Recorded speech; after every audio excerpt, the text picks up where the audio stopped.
தீஞ்சுவை பால் எடுத்து நறுஞ்சுவை தேன் கலந்து பழச்சாறும் ஊற்றி கொடுத்தாலும் குளிக்குதென்பே தமிழ்த்தாயிடம் முதலே நான் தாய்ப்பால் குடித்து வளர்ந்த காரணத்தால், இல்லை இல்லை அன்னை அவள் பறிகொண்டு என் வளர்த்த காரணத்தால் இன்றைக்கு அழகப்பா அரசு கலைக்கல்லூரியில் இந்த இனிய மகளிர் தினத்தில் கிவ் டு கெயின், அதாவது நல்ல நம்முடைய தமிழர்களின் பாரம்பரிய பழக்கமான கிவ் டு கெயின், அதாவது நம்ம எதை வழங்கினாலும் அது நமக்கு திரும்ப பல மடங்கு கிடைக்குன்ற ஒரு நல்ல ஒரு கொள்கை. அந்த ஒரு தினத்தில் அதான் இந்த வருஷம் மகளிர் மலர் தின தீம்.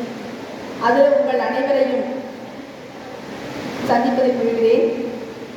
முதல்வர் திருமதி முனைவர் திருமிகு வசந்தி அவர்கள் மற்றும் பேராசிரியர்கள் கவிதா கஸ்தூர்பாய் அவர்கள் மற்றும் உள்ள பேராசிரியர்கள், ஆசிரியர் அல்லா பணியாளர்கள் மற்றும் அஞ்சா நிஜம் கொண்ட சிங்க பெண்களாகிய உங்களை சந்திப்பதில் இந்த மகளிர் தினத்தில் மகிழ்கிறேன். 2000 வருஷத்துக்கு பிறந்த எல்லா பெண்களுமே சிங்க பெண்கள் தான். அவ்வளவு தைரியம் தன்னம்பிக்கையும் உங்கள்கிட்ட இருக்குது. அந்த மாதிரி ஒரு சிங்க பெண்களை இங்கே நான் சந்திப்பதில் மிகவும் மகிழ்கிறேன். அழகப்பாவில் இருந்த 3வது மேடையேற்றம். மேடம் சொன்னாங்க 2 முறை மேடையேற்றம் பற்றி. 3வது முறையும் வாய்ப்பு வழங்கிய வள்ளல் அழகப்பர் அவருக்கு மிகுந்த நன்றிகள். என்னுடைய மதிப்புமிகு நண்பர் மோகன் அவர்கள் இன்றைய மகளிர் தினத்தில் இந்த இங்கே நடித்த காரணமாக இருக்கும் இலக்கிய நண்பர் மோகன் அவர்களுக்கும் என்னுடைய நன்றிகள். மேடம் சொன்னாங்க, ஆண் நட்புகளுக்கு நீங்கள் எச்சரிக்கையாக இருக்கணும். ஆண் நட்புகள் வேண்டாம் என்று சொல்லவில்லை, உங்களை உயர்த்தக்கூடிய அருமையான நண்பர்கள் நீங்கள் தேர்ந்தெடுங்கள். மோகன் சார் மாதிரி ஒரு நல்ல நண்பர்கள் உங்களுக்கு கிடைத்தால் மிகப்பெரிய வாழ்க்கையில் மிகப்பெரிய ஆசீர்வாதம். நன்றி சார். காவிக்குடியை கல்விக்குடியாக மாற்றியவர், கல்விப்பால் சொல்லிய இடத்தில் கல்விப்பால் பெருகச் செய்தவர், பெண் கல்லூரிக்கு தன் இல்லத்தை வழங்கிய தாயுமானவர். பெரியார் அம்பேத்கர் தான் பெண் கல்வி வேண்டும் என்று மட்டும்தான் சொன்னார்கள். அந்த பெண் கல்வியை சாத்தியமாக்கிய சாதனையாளர் வள்ளல் அழகப்பர் அவர்கள். இவர் மட்டும் இல்லை, இவருடைய மகள் உமையாள் வந்து பெண் கல்விக்காக ஒரு கல்லூரியை ஆரம்பிச்சிருக்காங்க. இவருடைய பேரன் பைரவன் அவர்கள் ஒரு மருத்துவ ரிசர்ச் கல்லூரியை ஆரம்பிச்சிருக்காங்க. பரம்பரையா ஒரு வள்ளல் தன்மைங்கிறது அவங்க குடும்பத்தில் கூடியிருக்கு. இதற்காக என்னுடைய பாராட்டுகள். ஏக்கர் கணக்கில் அந்த தன்னுடைய இடத்தை வழங்கியவர்கள். பாரதியார் சொன்னார், ஆலைகள் செய்வோம் கல்வி சாலைகள் செய்வோம். ஆனால் தன்னுடைய ஆலை ஒன்றை, நூற்பாலை ஒன்றை நீர்ப்பாசனம் செய்து இந்த கல்வி சாலைகளை உருவாக்கியவர் வள்ளல் அழகப்பர். வேண்டத்தக்கது அறிவோய் நீ, வேண்ட முன்பும் தருவோய் நீ அப்படின்னு கேட்காமலே கொடுக்கக்கூடியவர். தயாவில் நாளந்தா, காரைக்குடியில் அழகப்பா அப்படின்னு ஒரு பெரிய யூனிவர்சிட்டியை உருவாக்கியவர். இதெல்லாம் தான் கிவ் டு கெயின் அப்படின்னு சொல்லக்கூடிய ஒரு இதுக்கு எடுத்துக்காட்டாக திகழக்கூடிய பல்கலைக்கழகம் இதுதான். அது இது நீங்கள் உங்கள் வாழ்க்கையில் எடுத்துக்காட்டாக வச்சுக்கணும்னு நான் சொல்ல நினைச்சேன். இன்னைக்கு ஒரு படம் உண்டு, பெயிண்ட் ஃபார்வர்ட்னு சொல்லிட்டு. அதில் ஒரு பையன் இருப்பான். அவன் என்ன பண்ணுவான், ஸ்கூலில் ஒரு ப்ராஜெக்ட் கொடுப்பாங்க. அப்போ சொல்லுவாங்க எல்லாரும் புதுசாக அவங்க கொண்டு வாங்கன்னு.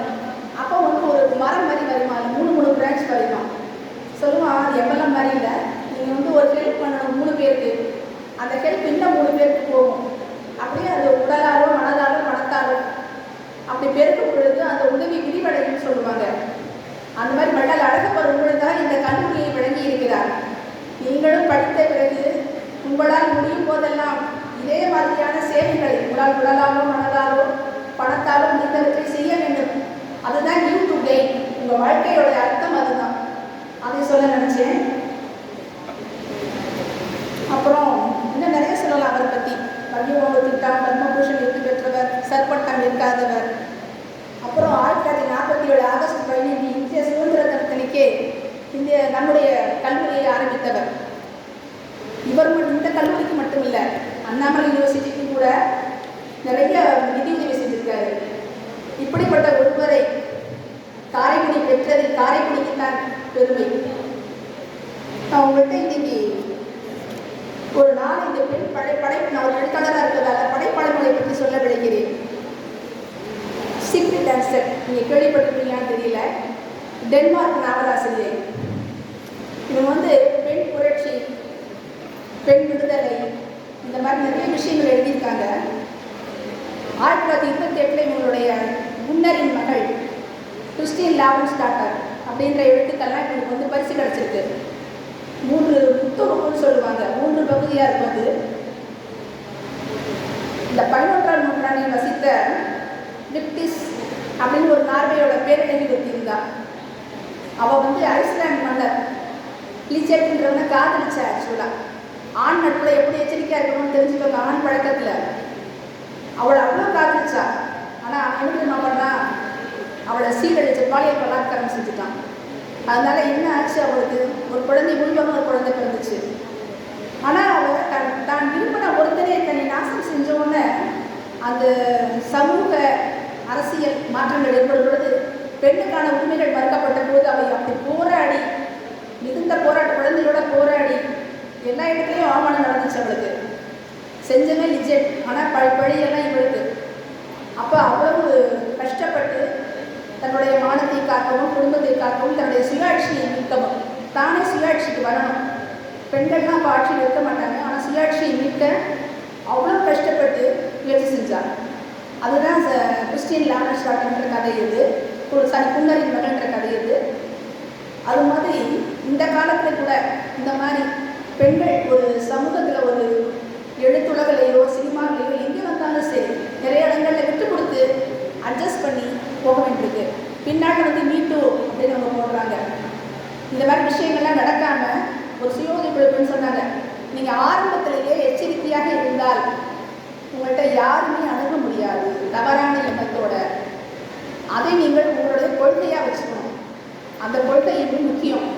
நீங்கள் சொன்னாங்க மேடம் நிறைய சொன்னாங்க உங்களை பற்றி, எவ்வளவு நீங்கள் போல்டான பெண்கள், எவ்வளோ விஷயங்களை நீங்கள் புரிஞ்சுக்கிறீங்க. ஆன்லைன் இணைய பண்பாடு எல்லாம் அந்த அளவுக்கு நீங்கள் வாசிப்புக்கு முக்கியத்துவம் கொடுக்கணும்னு நான் நினைக்கிறேன். உங்கள் கல்லூரியில் லைப்ரரி இருக்கும். 20 வயசு வரைக்கும் தான் நீங்கள் எதையுமே படிக்க முடியும். 20 வயசுக்கு அப்புறம் நம்ம மனப்பாட இதெல்லாம் போயிடும். நீங்கள் 20 வயசு வரைக்கும் என்ன படிச்சீங்களோ அதுதான் பள்ளிக்கூடங்களை மனப்பாட செய்து கொடுக்குறாங்க. அதுதான் உங்கள் வாழ்நாள் கூட உங்களை வழி நடத்தும். அதனால் முடிஞ்ச வரைக்கும் லைப்ரரியை பயன்படுத்துங்க, நிறைய படிங்க. அந்த சீக்ரெட் டான்சர் சொன்ன ஒரு முக்கியமான கொட்டேஷன்ஸ் சொல்லிடுறேன்.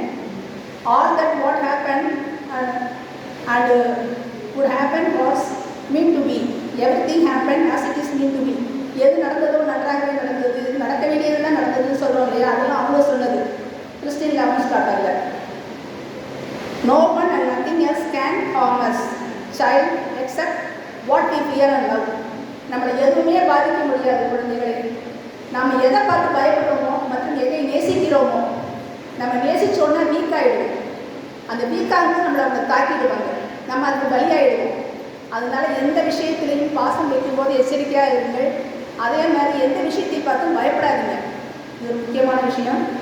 அப்புறம் but man proposes God disposes, இது 3 அவங்க சொன்னது. மனிதன் நினைக்கிறான், கடவுள் முடிக்கிறான்னு சொல்லுவோம். இதே மாதிரி இந்த 2-3 எக்ஸாம்பிள். முத்தமிழ் செவின்னு ஒருத்தங்க இருக்காங்க, மலையேற்ற வீராங்கனை. எவ்வளவோ மலைகள் ஏறியிருக்காங்க, ஏற வேண்டிய மலைகள் பாக்கி இல்லை. ஒவ்வொருத்திலையும் ஆக்சிஜன் கம்மியாக இருக்கும், நிறைய தடைகள், ஐஸ், பனிமலைகள், அந்த மாதிரி எல்லா மலைகளும் எரிமலை தவிர எல்லா மலைகளும் ஏறியிருக்காங்க அவங்க. அந்த மாதிரி நிறைய நம்ம கைக்கொள்ள வேண்டிய எக்ஸாம்பிள் நிறைய பேர் இருக்காங்க. நிறைய பேர் நார்மலாக நீங்கள் எல்லாரையும் படிச்சிருப்பீங்க. நம்முடைய பிரதமர்கள், முதல்வர்கள் எல்லாம் படிச்சிருப்பீங்க. பிரதீபா பாட்டில், இந்திரா காந்தி, திரௌபதி முர்மு, ஃபாத்திமா பிபி எல்லாம் படிச்சிருப்பீங்க. வேலு நாச்சியார், ஜான்சி ராணி, ஜோன்சா பார்க்கலாம். எல்லாருமே உங்களோட எக்ஸாம்பிள் எல்லாத்தையும் படித்து வச்சுக்கோங்க. நேரம் கிடைக்கும்போது அவங்களுடைய வார்த்தைகளோ அவங்க செயலோ உங்களுக்கு ஞாபகம் வரும். மைத்ரேவி, கார்கி, வாய்ச்சக்கன்னு உதாரண காலத்தில் இருந்திருக்காங்க. ஏன் அரியணை ஏற்படுத்திய அவ்வை, தன்னுடைய ஆண்டாள், இவங்க எல்லாமே புரட்சிகரமான பெண்கள் தான் நம்மளை பொறுத்த வரைக்கும். அப்புறம் சின்ன பிள்ளைன்னு ஒருத்தவங்க தெரிஞ்சுருக்கவங்களுக்குலாம் களஞ்சியம் தான மரக்கட்டளையில் விவசாய வேலைகளை தனிப்பட்ட முறையில் செய்யும் பொழுது மொத்தமாக கான்ட்ராக்ட் எடுத்து செஞ்சாங்க. அதன் மூலமாக உடல் ஊனமுற்றோருக்கும் நோயுற்றோருக்கும் மற்றவங்க எல்லாருக்கும் உதவி செய்யலான்ட்டு மொத்தமாக கான்ட்ராக்ட் எடுத்து அவங்களுக்கும் வாய்ப்புகள் வழங்கினாங்க. அதனால தான் அன்றைய முதல்வர் வாஜ்பாயை அவங்க காலில் விழுந்து வாங்கினார். அந்த அளவுக்கு பத்மபூஷன்லாம் பெற்றவங்க. சின்ன பிள்ளை ஒரு எக்ஸாம்பிள். கார்பரேட் பணி மட்டுமல்ல, களப்பணியிலும் ஈடுபட்டவர் பெண்கள் ஏற்கப்பட்ட பேர் இருக்காங்க. அது மாதிரி ரஷ்ய விண்வெளி வீராங்கனை இருக்காங்க. விண்வெளியில் இன்னைக்கு கூட நம்ம பெண்கள் யாரும் விண்வெளிக்கு போய் நம்ம பார்க்கல. நம்முடைய சில விஷயங்கள் தோல்வி அடைஞ்சிருக்குது. ஆனால் 1937 பிறந்து 63 பிறந்தாங்க அவங்க. அப்பா வந்து 2 வயசுல இறந்துட்டாரு. அம்மா தான் வளர்த்தாங்க. நிறைய குழந்தைகள் ஒரு டெக்ஸ்டைல் இண்டஸ்ட்ரியில் வேலை பார்த்தாங்க. அவங்க பேர் பால்கினா தெரஷ்கோவா. அவங்க வந்து இந்த பேராசூட்டில் குதிக்கிறது. இன்றைக்கெலாம் நீங்கள் எவ்வளோ துணிச்சலோடு இருக்கீங்க. உங்களால் நிறைய விஷயங்களை சாதிக்க முடியும், அற்புதமான விஷயங்களை சாதிக்க முடியும். ஆனால் வழிகாட்டுதலோட செய்ய முடிஞ்சால் இன்னும் நல்லா இருக்காது. அந்த மாதிரி அவங்க என்ன பண்ணாங்க, பேராசூட்டில் குதிச்சாங்க. அப்படி குதிக்கும் போது அவங்க என்ன பண்ணாங்க, அவங்க வந்து அந்த அரசாங்கத்தில் கவனிச்சு இவங்க நிறைய டேலண்ட் இருக்குன்னு சொல்லி இவங்களை விண்வெளிக்கு 3 நாள் போஸ்டாக்னு ஒரு கேப்சூல் அனுப்பிச்சாங்க. கிட்டத்தட்ட 3 நாள் முதல் பறந்த பெண்மணி அவங்க தான். இன்னைக்கு கூட நம்ம ஃப்ளைட்டில் போயிட்டு இறங்கி வந்தால் கூட உயிரோட வருமான்ற பயமாக இருக்குது. அந்த மாதிரி தான் நிலைமை இருக்கே தவிர 3 நாள் தொடர்ந்து 48 முறை உலகம் சுற்றி வந்திருக்காங்க. இவங்கெல்லாம் நம்ம எக்ஸாம்பிள். இன்னொரு முக்கியமான எக்ஸாம்பிள் நான் சொல்லணும். என்னுடைய ஆசிரியை, உங்களுக்கெல்லாம் ஆசிரியை கிடைத்த மாதிரி எனக்கு ஒரு நல்ல ஆசிரியை கிடைத்தாங்க. 2 பேர். நான் மதுரை ஃபேட்டிமாவில் படிக்கும்போது கெமிஸ்ட்ரி தான் படித்தேன். எம்ஏ சுஷீலாமா, ஃபேட்டிமா அம்மா 2 பேரும். எம்ஏ சுஷீலாமா அவங்க நிறைய பேருக்கு தமிழ் துறையிலலாம் தெரிஞ்சிருக்கலாம். ஏன்னா அவங்க கல்லூரி முடிஞ்ச பிறகும் சும்மாவே இருக்காமல் அசடன் குற்றமும் தண்டனையும் அப்படின்னு நிறைய நூல்களை மொழிபெயர்த்தவங்க. நிறைய நூல்களை தேவந்தின்னு எழுதினவங்க. உங்களுக்கு தெரியுமான்னு தெரியல, சிலப்பதிகாரத்தில் தேவந்தின்னு ஒரு பொண்ணு இருப்பா. அவள் வந்து கண்ணகியோட தோழி. அவள் கணவன் வந்து அவளை விட்டு போயிடுவான், குழந்தை வந்து இதுவாக இருக்கும். அந்த கதையை ஒரு வீரம் சேர்ந்த ஒரு கதையை நீங்கள் வந்து நிறைய கதைகள், திலகதியோடது, எம்ஏ சுஷிலாவோடது, பாமாவோடது, சிவகாமியோடது இதெல்லாம் வாங்கி தயவு செய்து உங்கள் லைப்ரரியிலே நீங்கள் வாங்கவே வேண்டாம், படித்து பாருங்கள். ஒவ்வொரு மக்களுடைய கஷ்டங்களையும் நீங்கள் புரிஞ்சுக்கலாம். நம்ம எவ்வளவு நல்ல இடத்துல இருக்கோன்றதை தெரிஞ்சுக்கலாம். நம்ம பெற்றோர் நமக்கு எவ்வளவு செய்கிறாங்கன்றதை நீங்கள் தெரிஞ்சுக்கலாம். அந்த மாதிரி என்னுடைய ஆசிரியை எனக்கு வழிகாட்டினாங்க. 2009 மீட் பண்ணேன். அவங்க அப்போ குடும்பத்தில் வந்து பெஸ்ட் செல்லரில் வந்து அவங்க குற்றமும் தண்டனையும் விளைவிட்டு இருந்துச்சு. அதுக்கப்புறம் இன்னும் 15 வருஷம் அவங்க ஓயவே இல்லை. சொல்கிறாங்களே கலைமானி வீணையை மீட்டிக்கிட்டே இருப்பாங்க. உங்கள் ஆசிரியர்கள்லாம் உங்களுக்கு கலைமானிகள், உங்களுக்காக அவங்க வீணைகளை மீட்டிக்கிட்டே இருக்காங்க. அந்த ஆசிரியர்களுடைய இசையிலேருந்து நீங்கள் இன்னும் நிறைய ஞானம் பெறணும், நிறைய நீங்களும் பண்ணணும். உங்களுக்கெல்லாம் அவங்களாம் எக்ஸாம்பிள். உங்கள் டீச்சர்ஸ் எல்லாம் நீங்கள் அனுப்புங்க, அவங்க உங்களை வழிநடத்துவாங்க. வீட்டில் நம்மளை அம்மா மேல், கல்லூரியில் நம்மளுடைய அம்மா அவங்க. ஒவ்வொரு இந்த கல்லூரியில் வந்து கவுன்சிலிங் ஒன்று இருந்துச்சு. அப்போ என்ன பண்ணுவாங்க, ஒரு 15 குழந்தைங்களை ஒரு வாத்தியார்கிட்ட தெரியாமல் ஒப்படைப்பாங்க. நமக்கே தெரியாது. 3 வருஷம் அவங்க இங்கே ஃபாலோ பண்ணிகிட்டே இருப்பாங்க. நாங்கள் நல்லா படிக்காட்டி, நல்லா சரியாட்டி கூப்பிட்டு விசாரிப்பாங்க அவங்க. ஏன் இந்த வருஷம் இந்த சமயத்து சரியாக பண்ணல, இது சரியாக பண்ணலாம் கேட்பாங்க. குடும்ப ரீதியாக, மன ரீதியாக, உடல் ரீதியாக பிரச்சனை இருந்துச்சுன்னா நம்ம அவங்கள்ட்ட மனம் விட்டு பேசலாம். அவங்க நம்ம பிரச்சனைகளை களைவாங்க. எங்களுக்கே தெரியாது, 3rd இயர் முடிக்கும் போது தான் சொன்னாங்க. இதை உங்கள் கல்லூரியிலும் ஒவ்வொரு ஆசிரியரின் கீழும் ஒரு 15-20 பெண்களை நீங்கள் உங்கள் குழந்தைகளாக தத்தெடுத்து அவங்களுடைய நடவடிக்கைகளை நீங்கள் ஆராய்ந்து அவர்களுக்கு தேவைப்படும் போது ஆலோசனை சொல்லணும். அதை நான் இந்த இதில் முன்வைக்கிறேன். 2வது லேர்ன் ஒரு ஸ்கீம் இருக்குது. லைப்ரரிலாம் ஒர்க் பண்ணால் கொஞ்சம் பணம் கிடைக்கும். அது இந்த கல்வி உங்களுக்கு மிக குறைந்த அளவில் கல்வி தராங்க. அதுபோல் நீங்களும் செய்யலாம். நீங்கள் நிறைய பேர் முதல் தலைமுறையாக படிக்க வந்திருக்கீங்க. உங்கள் அம்மா அப்பா கஷ்டங்கள்லாம் தெரியும். உங்களுக்கும் மன கஷ்டங்கள்லாம் இருக்கும். உங்களுடைய உடல்நல கஷ்டங்களை உங்கள் தாயிடம் சொல்லுங்கள், கட்டாயமாக சொல்லுங்கள். ஃப்ரெண்ட்ஸ்லாம் சொல்கிறாங்க மனநல கஷ்டங்களை ஏன்னா ஃப்ரெண்ட்ஸை சொல்லுங்கள். ஆனால் தகுந்த ஆலோசனை, கல்வி சம்பந்தமாக உங்களால் படிக்க முடியல, செய்ய முடியலன்னா உங்கள் ஆசிரியர்கிட்ட சொல்லுங்கள். இந்த 3 பிரச்சனைகளையும் நீங்கள் வந்து எப்படியாவது ஓவர் கம் பண்ணி வரணும். அது தகுந்தவர்களை தேர்ந்தெடுங்கள். இன்றைக்கி உங்கள் வீட்டில் உங்களுக்காக உழைத்து கொண்டிருக்கிற அம்மாட்ட போய் நாளைக்கு சொல்லுங்கள். சர்ப்ரைஸாக சொல்லுங்கள். முடிஞ்சால் கிஃப்ட் வாங்கி கொடுங்க. அம்மாவை கட்டி பிடிச்சி முத்தம் கொடுத்து அம்மா ஐ லவ் யூன்னு சொல்லுங்கள். ஒன்றும் தப்பு கிடையாது. நம்ம பெற்று வளர்த்தவங்க தான் அவங்க. மகளிர் தின வாழ்த்துக்கள் அம்மா நாளைக்கு போய் சொல்லுங்கள். அவங்களுக்கே ஆச்சரியமாக இருக்கும். அவங்களுடைய கஷ்டங்களை நீங்கள் உணருங்கள். நிறைய படித்து நிறைய பெரிய இடங்களுக்கு நீங்கள் வரணும்.